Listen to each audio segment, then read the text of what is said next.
But let's look at one of my favorite regions within the book, the used-to-be forest. The used-to-be forest, well, used to be a forest. Now it's nothing more than a wide expanse of sad, rotting stumps, stretching from Fleabag County to Grimley Wood. Most of the felled forest's wildlife has either perished or retreated since a host of tycoons and dungeoneers ushered in the dungeon era, an age of unchecked industry. This is one of my favorite regions because it really has this kind of like Wild West Gold Rush era feel to it, where there are frontier settlements like Firedamp and Griefwood and Marshgate, and sites such as Fort Bulwark and the subterranean Pits and Lairs headquarters.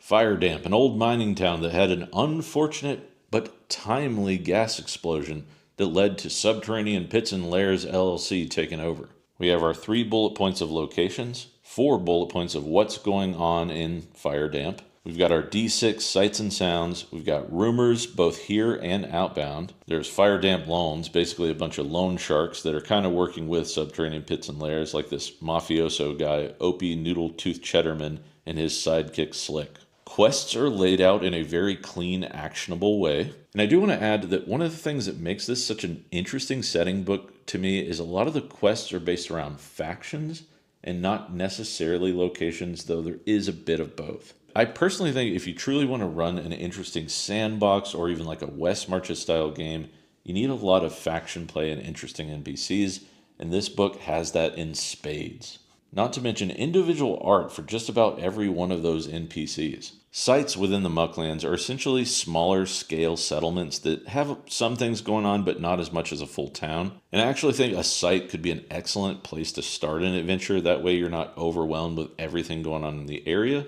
And I really do like these simplified layer layouts that could be used for like dungeon crawls. I think that they're laid out in a very comprehensible way. And like everything else I've been saying about this book, they're really digestible, easy to read on the fly. And I don't think it's going to overwhelm your brain to kind of like take them and stick them into any game.